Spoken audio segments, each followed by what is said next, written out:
Hi, everybody. This is Marjorie Saulson with our newest edition of Public Speaking Tips and Tricks.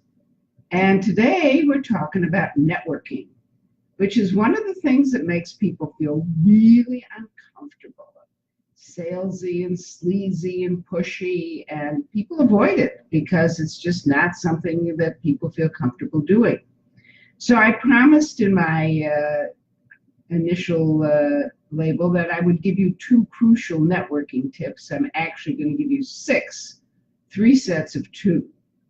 And the first set is mindset tools. And welcome to Lou Bortoni. I had just called him for a minute because I couldn't figure out why my face was way over to the side of the screen and why I wasn't showing on the camera.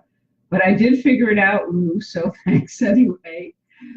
You're such a wonderful backup to have, my video guru, Lou Bortoni. Anyway, here's the first two things about networking. And the first two things is mindset. In other words, how you think about networking. The big issue is that people have this notion that networking is a place where you go to sell people. And that is absolutely the wrong mindset to have. Networking is not about selling. It's about building relationships. It's about meeting new people, people that you haven't met before, and building relationships with them. And the second part of that mindset is that you're going there to be of service. Now, what do I mean by that? First of all, you're going there to be a matchmaker. You're talking to person A and find out the person A really needs a graphic designer for a new program. And by happenstance, a little later in the evening, you talk to somebody who's a graphic designer and you say, well, graphic designer, I'd like you to meet this person over here who just mentioned they're looking for one, and you create a match. You're a matchmaker, also known as referral marketing, of course. But I think it's more fun to call it matchmaking. And what's the end result of that? That people are going to be on the lookout for whom they can match to you. So when you come from a place of service first and help other people, then they are going to be on the lookout to help you. So that's the first two things. Understand that networking is about building relationships, and it's about being a matchmaker, helping other people find the people they need to find. So what's the second thing? The second pair of things? The second pair of things is what you actually do in conversations. And there are two things, the most important two things to do is, by the way, not to immediately tell people what you do. The most important thing to do is ask people what they do. And the second thing is to actually listen. That can be tougher. And when you listen, you keep asking questions. You find out whom do they serve, what problems do they solve, how do they help people. When you show real interest in what other people do, guess what?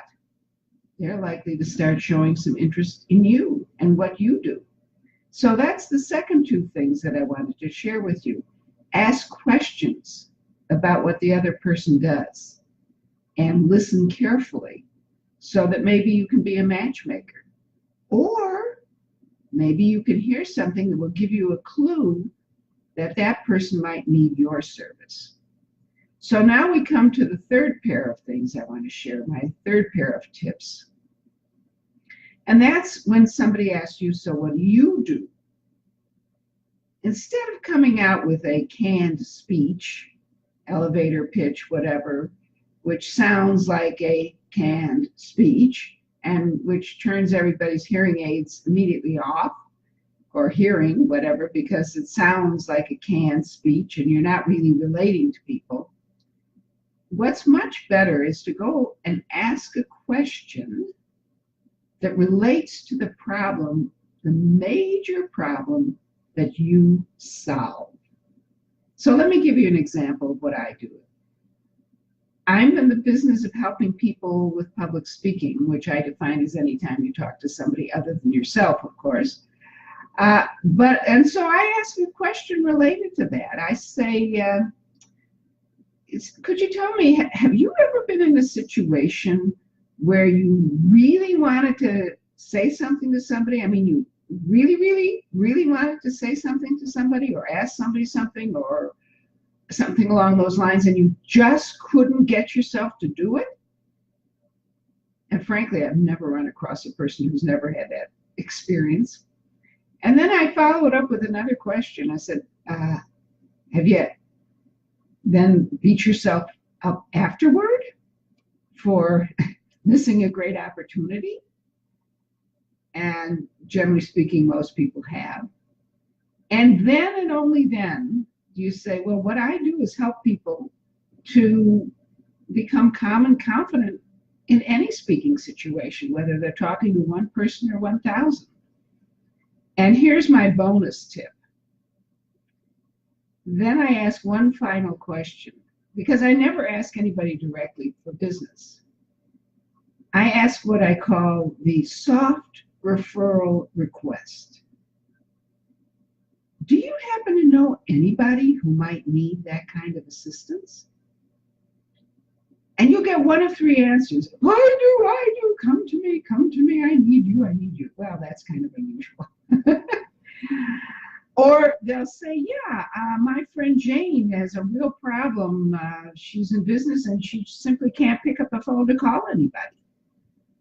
Or they'll say, no, they don't know anybody offhand, but you have planted a seed. And as long as you have maintained a pleasant relationship with that person and you keep building that over future networking events where you meet that person, one of these days you may get a referral from that person. So those are my handy hints about networking. First two about mindset, that networking, the purpose is not selling, it's building relationships, and that you need to come from a place of service. The second two tips is that your main job is not to start giving speeches about what you do, but to ask people about what they do and to listen carefully so that you can be a good matchmaker and put them with other people. And hopefully they will one day return the favor. And then the third, of course, is when you do share what you do, to ask a question about the problem, the pain, major pain that your people have, that you help people with. And that helps to elicit whether or not the person you're talking to has that pain or knows somebody who does have that pain. So those are my networking tips for today. And I see Lou is here. Lou, do you have any questions before we wrap it up on networking? I'm looking to see if I'm so glad you're here. And